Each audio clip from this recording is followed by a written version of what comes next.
live. There we go. All right, perfect. At least I think we are live. It says the preview has a playback error. What's going on here? Why is it not working? Are we live? Can anybody in the chat mention to me if we're live? The playback is not working for some reason. Let me see on my YouTube app. Why does it seem like there's always something that goes wrong in these chats now? Let's see. Are we live? Is it working? There we go. All right, so we are working. I don't know what is happening on my YouTube studio, but we're going to rock into this. I'll watch it on my cell phone here off to the left-hand side. But good afternoon, everybody. I'm pretty positive we're going to have a very small group turnout for today's discussion just because I'm doing it as early as I am. Wasn't my intent, but there's a lot more that I have going on in the background than I would have thought before the hurricane conference. A lot of preparation and a lot of packing and just logistical things I've been taking care of. Plus, wanted to spend time with friends and family before going away. It's going to be a rough weekend, to tell you the truth, because I got to work Saturday night and Sunday night, and then Sunday night I'll be done by about 11:45. Have to be at the Tampa airport by 3:30. So that's going to be brutal, but we're going to get through it anyways, and that's kind of why I've also postponed this live stream a little bit, and we're going to rock right into it. So thank you so much for everybody who is able to join this afternoon, and thank you to those of you who decide to watch it after the fact. We're going to talk about our last round of forecast data for the month of April before I hit the ground running with content brought to you from the Hurricane Conference in New Orleans, and then I have a couple of actual local events that I'm going to be attending as we go through the rest of April and into early May. So this is a look out there right now. Satellite is starting to get a little more active, just a little bit. We still have a trough dug in over the eastern half of the United States. And believe it or not, even though we've been under somewhat modified high pressure down over the Gulf Coast in Florida, we're actually looking at a low-end threat for severe weather associated with this low pressure that's over the mid-Atlantic right now and some of the jet and shortwave energy that's wrapping around the base of that trough. I'll show you that here in a second. The Caribbean is also starting to get a little more busy. If you look, we're starting to see those precip anomalies going up. Now, obviously, I know these aren't the anomalies. These are thunderstorms and tropical convection that's going on down near Haiti, parts of Jamaica. Jamaica probably getting some daytime thunderstorms over the mountains. We've got some stuff over the central and southern Caribbean, and then down into the eastern Pacific, south of our friends in Central America, Costa Rica, Panama, Nicaragua. We're starting to see that stuff take off. Then the rest of the Atlantic is still blanketed by high pressure. We still have decent easterly trade winds over the MDR, helping to keep pushing those cooler waters off towards the west. I'll show you that here deeper into the brief. The ITCZ is put together just down towards the south, kind of running parallel, or just to the south of paralleling the the Guianas out here over northern South America. That's all we've got going on right now on the satellite. I will say we're going to be watching in through here very soon because it is April 11th. We're closing in on the last 30 days of the countdown to the East Pac hurricane season, and there's a lot of models that are starting to hint at some of these areas of disturbed weather trying to flare up as we get into the month of May and even towards the back end of April. I'll show you that later down the road. But first, here's the look at that severe risk. I know this is a tropical discussion, but I wanted to hammer this as well just because it affects a lot of us who do watch in the Carolinas. And even here in Central Florida, I did not anticipate they'd have that level 1 risk brought all the way down to just north of the border of my county here in Polk, Osceola. You can see it gets into the upper periphery of Orange and Seminole County, and then the rest of Florida is blanketed just east of Tallahassee all the way up through to southern Georgia and into the eastern halves of the Carolinas, all thanks to that shortwave trough embedded within the pattern right in through there. Spoiler alert, I accidentally clicked forward to this guy, and you can kind of already see, if we were to zoom in, I wonder what website. I'm not going to do that right now. There's already some stuff flaring up out there over the panhandle, though. It's very difficult for you all to see, but where my cursor is, if you can see it, that is where we're already starting to see some daytime thunderstorms along the leading edge of that next cold front that's going to keep us fairly average here in Florida and the southeast. And yes, today we're going to be looking at SSTs and anomalies, and we're also going to talk NMME and the latest on our Copernicus, or CS3 or C3S model conglomerate information that we have readily available to us. Before we do that, we haven't looked at these in a while. These are our European ensembles, valid for earlier this afternoon. And this is what I was mentioning. If I fast forward rapidly, notice we do have some whispers out there in the Eastern Pacific. Very subtle whispers that there could be some tropical anomalies trying to get their act together. It's nothing too impressive, but especially as you go through the week of the 20th of April through to the end of the loop, we have a few little individual low-pressure members that flare up over the East Pac tropics, just to the north of where the equator and the equatorial ENSO regions are starting to kind of flip-flop back and forth. So that's very interesting. I do think we might have an early initiation of our East Pac hurricane season, or possibly a little blip out there that National Hurricane Center may be tracking. This has been trending for the last couple of model runs. If I go back to zeros, you can see the same thing. Couple of little ensemble members floating around the Pacific monsoonal trough that break away from that area and continue to move off towards the west-northwest. Obviously not a major detriment to everybody out there in Mexico, Baja California. They're just going to more or less be eye candy, drifting off towards the west if they manage to break away from the monsoonal trough configuration extending off of South America. Next up, as we get closer and closer to our model data, if you look at the center of the screen here, this is the final La Nina advisory. We are officially done with La Nina. They have called it quits. We are now trending into ENSO neutral. It says here, ENSO neutral is favored during the Northern Hemisphere summer with a greater than 50% chance through August through October 2025. So a lot of our models, to include Climate Prediction Center and some of our pre-seasonal forecast sources, are thinking we will for sure be in an ENSO neutral. It's going to hover right around neutral as well. Our models are still having that bit of discontinuity as to whether or not it'll drift into a warm neutral or a cool neutral. Some of our models that we'll go over today, in fact, hint towards a cool neutral. Others still want to push us into warmer territory before, believe it or not, retrograding back into cool neutral, if not even La Nina, which brings me right up next to our latest consolidation model here. This is the latest from Climate Prediction Center as well, the April update as of a couple days ago. If you look, we have most of our models continuing to keep us in cool neutral and then back into La Nina territory just at the very tail end of the hurricane season and then down into winter time. The only two models that keep us in kind of warm neutral territory are going to be the North American multi-model, which is what we're going to go over today. And then we also have our CFS that keeps going up and up and up. But everything else, believe it or not, has us going back down into cool neutral to then a La Nina. So now let's get into some of the latest 0Z NMME model data. And you can see for our global SSTs, this one in particular, which is very bizarre because when you look at this, it has us sitting right at neutral territory. But then if you come over to the actual graphical diagnostic here, you fast forward the clock to June. There's the neutral phase right there at the start of the hurricane season. June, notice that the Atlantic has also come just barely above average according to the NMME. But then as we go through July, August, September, we're back into those cool neutral anomalies. You continue to move forward in time to October, November, and December, and then we start to fluctuate back towards that neutral point, not necessarily cool neutral. So our models are very, very, very back and forth. Oh, you know what? I forgot to pull up one more thing. One more thing I wanted to talk about. Whoops. One more thing I wanted to make mention of, and it's not on here. I'm sure that you all are probably already picking up what I'm putting down, though. Weather Bell, Tropics 2025. Because it is nice to see that Weather Bell is also now on board with what we've been thinking here in the Weather Center. You know what? Never mind. I can't find it. Why is it not popping up on here? There we go. I'll pull this up. I'll make this big. Random plug to Mike's weather page. Let me go full screen. There we go. So we'll get to that here in a second, but let's go back to where we were initially. So the NMME is thinking that we're going to be fluctuating around neutral conditions, and the warm or the Atlantic will start to get back to a more uniform temperature gradient.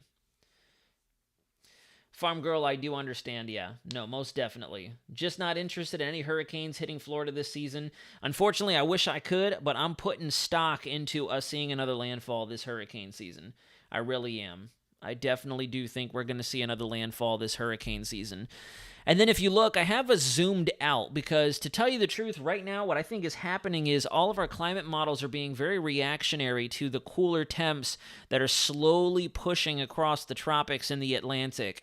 And as a result, they're showing a very muted hurricane season on either side of the region, both in the Atlantic and in the Eastern Pacific. If you look at our tropical precip anomalies on our latest NMME, it does show that we're going to continue to stay active in terms of our rainfall in the Caribbean, but then everywhere else, even the East Pac over the ENSO, just off the coast of Mexico, is going to be quiet. Same thing with off the Horn of Africa. You go into June looks like there's nothing going on in either the Pacific or the Atlantic. A couple of precip anomalies which could suggest that we are at an average standpoint for tropical cyclone activity. But then if you look out further towards the west-hand side of the chart, towards Africa and India, the Middle East, as we go through July, August, and then September, and even October to an extent, not as much, but for especially August and September, we have the higher precip anomalies over the boot of Saudi Arabia, India, and further up into the Middle East and through Africa. And then we do, for August, start to see a bit more of that above-average fetch of precip through the MDR and back towards the Greater Antilles, which lines up exactly with what we've been more or less thinking is going to be the trend this hurricane season. We're on neutral territory. I think we will be in a bona fide neutral pattern, so we'll have to watch closely what our steering currents do through North America, the Atlantic, and then just off the western periphery of Africa and Europe, because it'll be more heavily driven primarily by local phenomena and synoptic scale phenomena. We're not looking at a rockin' La Nina or a strong El Nino like we did during 2023 and then last 2024, where we trended from a strong El Nino with residual effects from that into a neutral, then the cool neutral, and then the La Nina. So we're finally going to be sitting on equal playing field, at least I think. And when we switch over to our SSTs, you notice that a lot of the extreme warmth has gone away. We now have a lot of our warmth loaded up over the western Atlantic, in the Caribbean, and especially the Gulf itself. When I do think that particularly these areas of warm anomalies are not going to go anywhere. We might actually see a little bit of cooling go on near the Lesser Antilles and to the south of Puerto Rico, thanks to all the upwelled waters that have come off of Africa. But a couple things here. If you look, we have all this warmth still built up over the mid-latitudes just off of Iceland, Greenland, and parts of UK up there. They're going to get wrapped into the Canary Current, and I think what's happening here already is our trade winds are going back and forth thanks to the NAO pattern over the Atlantic.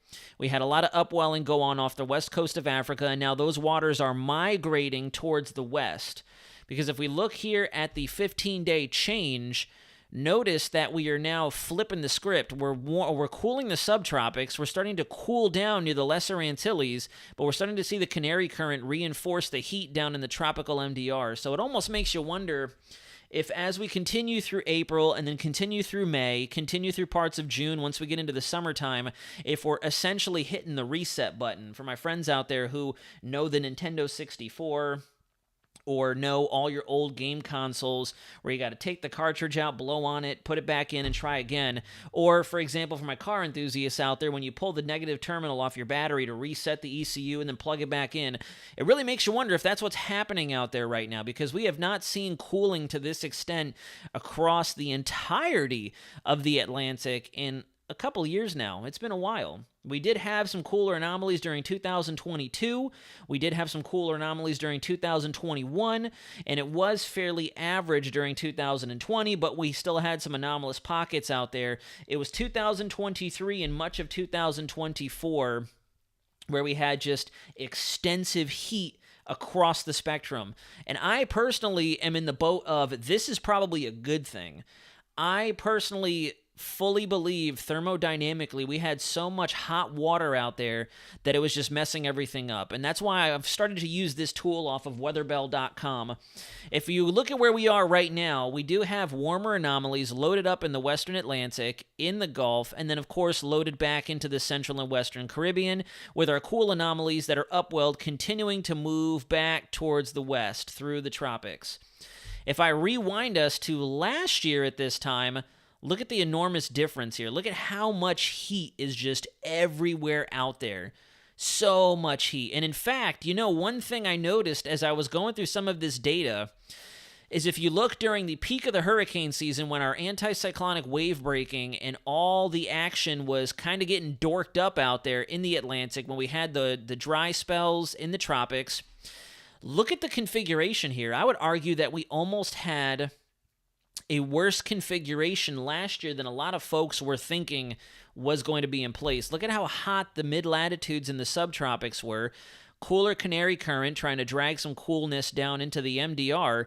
And yeah, so if anything, this could possibly have been a contributor primarily to why we had some breaks in our activity last hurricane season. Then if you fast forward the clock, you notice the subtropics go away, we kind of level it out, and now we're starting to see the westward propagation. Notice it right at the last second there.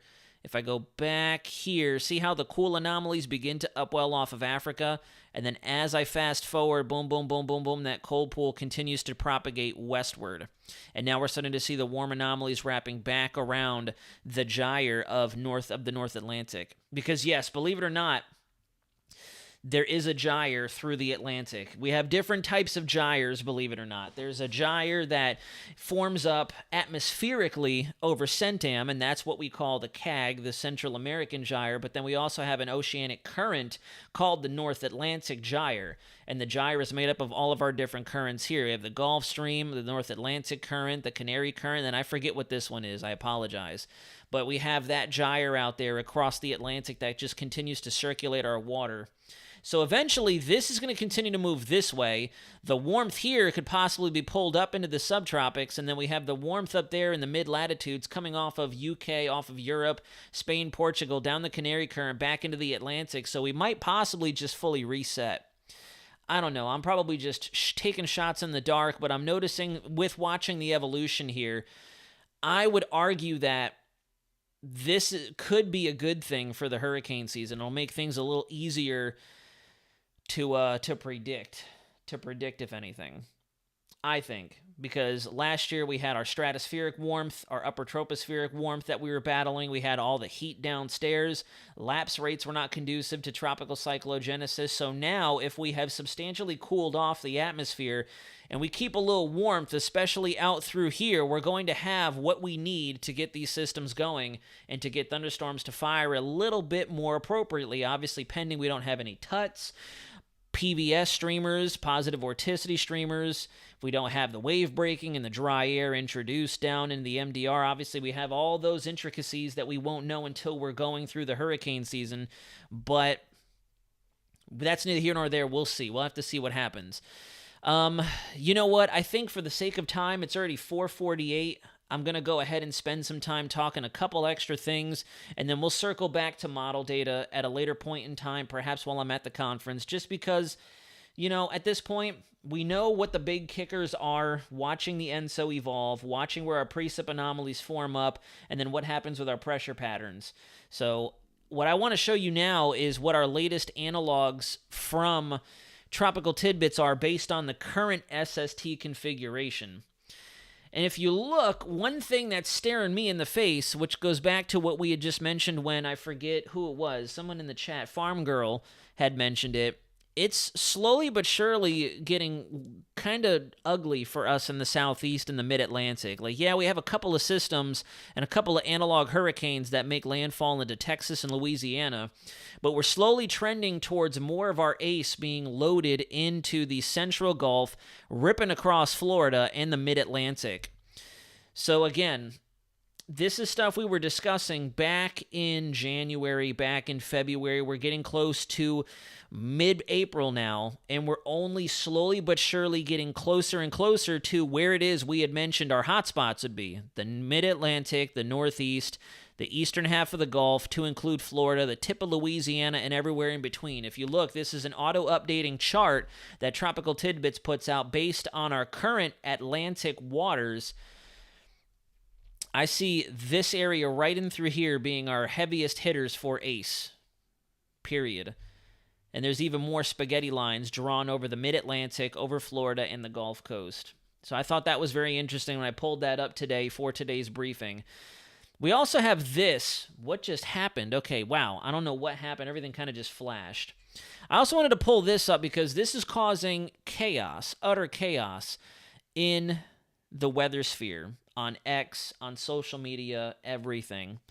And I'll admit, this is not good. Based off of what I'm hearing and what some of the bigwigs from NOAA, from National Weather Service, who work and dabble in these departments on a regular basis, this doesn't make me feel good at all. And if they do decide to cause or cut huge budgets from NOAA, from NASA, we're going to lose satellite capabilities. We're going to lose satellite upper air data. We're going to lose our hurricane forecasting research. We're going to lose the HAFs. We're going to lose a lot. And then on top of that, last but certainly not least, in fact, I'd argue first and foremost, people are going to lose more jobs. I've been reading and listening in the background, not chiming in, not talking, not paying any real extreme focus to it or weighing in on any opinions, but I've been looking at the facts, and this is definitely on the concerning side, especially if it involves the way we forecast and produce our tropical cyclone, not only preseason forecasts and preseason data, but on top of that, when we're forecasting for actual storms.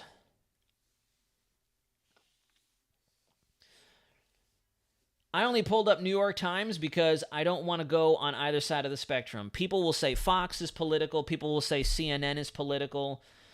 And I'm not getting my information from reading these articles. I pulled it up as something to put on the screen here because I'm not going to put different chats and different statements and different sentences by people I know. But just reading what folks who actually work directly with NOAA are saying, it could cause problems. So don't get confused by what I have pulled up here. Don't throw any bias, especially political bias, in the chat, because I'm not doing this for the sake of politics. I'm not doing this because I'm a Republican or I'm a Democrat or an alien or a Martian or Chinese. I'm only pulling this up because I'm not going to just have, a blank screen on my stream. What I'm speaking to is if I switch over to some of the chats that I'm a part of and some of the live people talking about this type of stuff. Yeah, see, I'm looking through some of the information right now from folks who actually do work inside of NOAA and in some of these research divisions, and that's where I'm pulling this information from. So everything that I'm speaking to you all is not based on articles and things that I've read. I'm listening in the background. I'm eyes dropping in chats that I'm a part of because these are people who can speak wholeheartedly on what is happening to their job. And I don't like the fact that we could lose hurricane forecasting capabilities. That's the big thing for me. And like I said, personally, because I'm not a big political guy, even though I know I should be, but at the same time, being a service member, I know I don't have much of an opinion anyways. I tend to stick my head in the sand, but listening to what they're trying to cut back on, especially in the research sector of things, will have implications on what it is that this channel does, what what other official sources do out there, and so on and so forth. So, we'll have to see. And no, I'm not sure about what DeSantis has said. Like I said, I'm only advertising this to you all based off of conversations that I'm seeing. I'm not reading or researching or doing a bunch of homework. I see these posts trending in social media, so I dig into the people who would have a better firsthand opinion or perspective on it, as opposed to just reading articles. Because obviously, articles are going to be swayed one way, swayed another way, and all that fun jazz. So this is going to be something that I will be watching or taking quick glances at back and forth.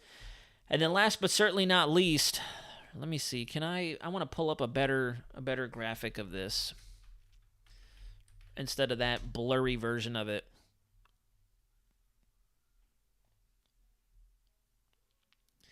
Let's see here. Where are we at? I don't think it's going to pop up. Anyways, let's go back to that one page. So even though it's very fuzzy, it's extremely fuzzy. Let me try to zoom it out, see if I can improve the quality for you all at all. As you can see, what Weather Bell is expecting is above average ace, pretty much smack dab precisely with where we had mentioned here on the chat. I'm not so sure that we're going to see it all the way up the eastern seaboard. I think that might be a bit overzealous, but I'll use yellow to show you where it is I would be watching for this hurricane season.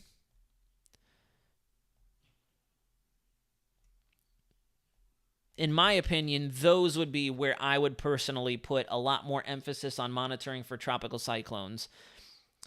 And if you notice, everywhere that we're thinking is within the above average ace courtesy of Weather Bell. And some folks, you know, they'll have their opinions on certain institutes and certain official and non-official sources putting out their forecasts. Last hurricane season, as we all know, they put out their, quote, hurricane season from HE double hockey sticks, and they wanted us going 30 named storms for 2024. Obviously, that didn't happen. But one thing they did nail was where it is we did see our above-average ace. Last hurricane season, all of our above-average ace was down here, and that's exactly where they had it. They nailed it. So if anything, I'm not paying attention to any of this stuff. I'm not looking at it. I'm not really too worried. Last hurricane season taught me not to be worried about the numbers. I'm more focused on where the storms track, because at the end of the day, if we have 50 named storms and they all do this, no one's going to care. If we have 5 named storms, 1, 2, 3, 4, 5, everybody's going to care.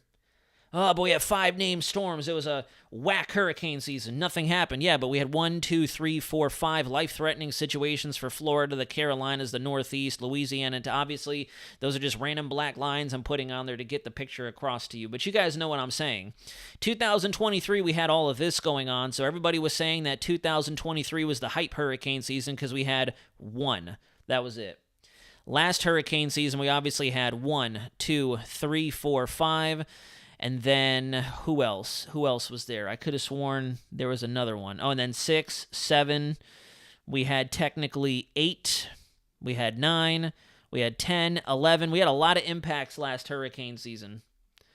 So I'm not really worried too much about the numbers, although I will say from a personal standpoint, I can see 15 to 19, probably closer to 15 to 17 for me.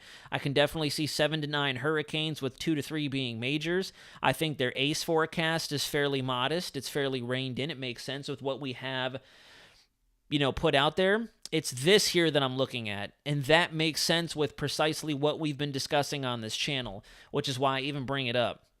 Above average ace, planting, and what's funny too is if you look, they put above average ace and they have Florida highlighted, and the rest is just the coastline, so I thought that was funny.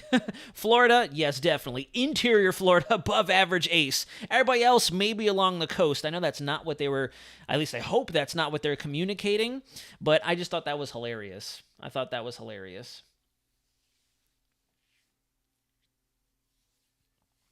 Will we still be able to track hurricanes and know what category they are if it does pass? So we will, yes, but what I'm saying is in terms of our modeling, so we already have problems with our weather balloons and upper air data.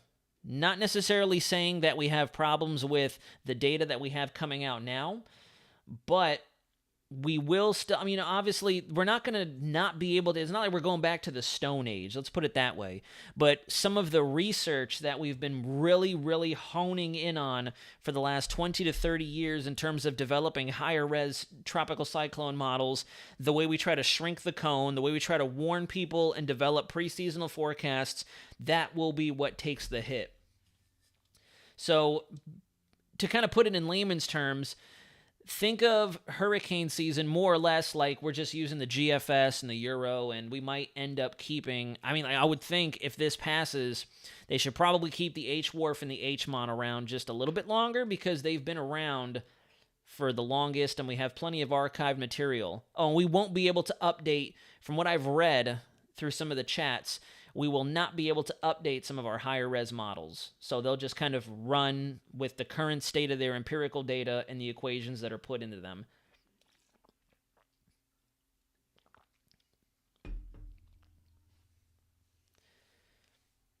But yeah, so it is 5 o'clock. That's all she wrote. We're going to go ahead and do another live stream. I think, hopefully, I mean, not this weekend. This weekend's going to be crazy. And like I said at the start of the live stream, if you're just joining us, unfortunately, Sunday is going to be extremely exhausting for me because I have to work the evening show at News 6, and then I'm probably just going to have to saddle up and go straight to Tampa right after the show to get ready to catch a flight. So it's going to be a very, very busy evening, morning, day. It's going to be a very busy period of time. Let's put it that way. So we'll have to see what happens. But early next week, we're going to start cranking out content from the Hurricane Conference and start talking. I have a lot of I have a few big interviews scheduled, which is going to be fun. So we'll see how it goes. El Nino makes wind shear due to rising motion over the Pacific. And then we have outflow that comes off of that because you get a lot of tropical convection over the ENSO. That's why typically you'll get a lot more tropical cyclones on the East Pac. And then the rushing air creates sinking on opposite ends of where the ENSO is warm. So in the Atlantic, sometimes the Indian Ocean, it affects what's called the Walker circulation globally. And then on top of that, because of the increased convection firing, we get a resurgence and a re-strengthening in what's called the subtropical jet, as well as, just overall, what's the word I'm looking for? I can't keep, because I have so many different things I want to wrap this video on. Yeah, it's a combination of wind shear induced by the jet stream and outflow from all the rising action that we get focused over the El Nino area during that time of year. The interviews will probably not be on this channel because I'm spinning them for WKMG and WJXT up in Jacksonville, so I'm going to be taking care of both of our stations here in Florida. So definitely look out for them on their channels. But I'll also have coverage and testimonies and information on my channel as well. So it's going to be a pretty busy week ahead. I'm excited. I'm a little nervous because I'm going to be sitting down with a lot of big-name folks. And, it's kind of why this live stream took forever to get off the ground, and I had to keep moving it around, and why we're doing it so early today, because it's been difficult trying to nail stuff down.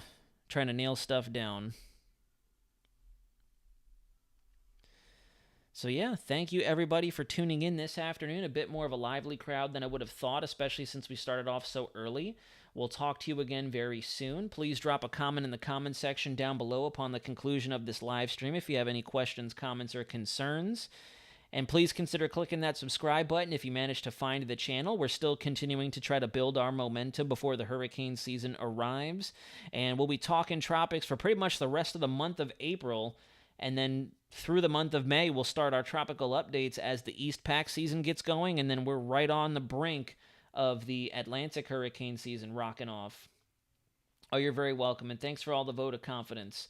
And yes, I did see Alex Baller. I saw the genuine donation. I do appreciate that. Let me go back up. $1.99. Hey, Nazario, I've not talked to you in a while. Well, it's a pleasure to have you back on the chat.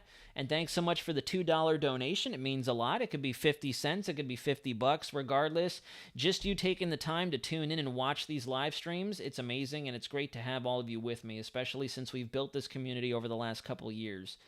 So we'll talk to you all again very soon. I have more that I have to do tonight. Then I got to rock through tomorrow, and then Sunday is going to be a big day, evening, morning, all sorts of different things. And if you follow me on other social media platforms, you'll probably see updates here and there pertaining to it.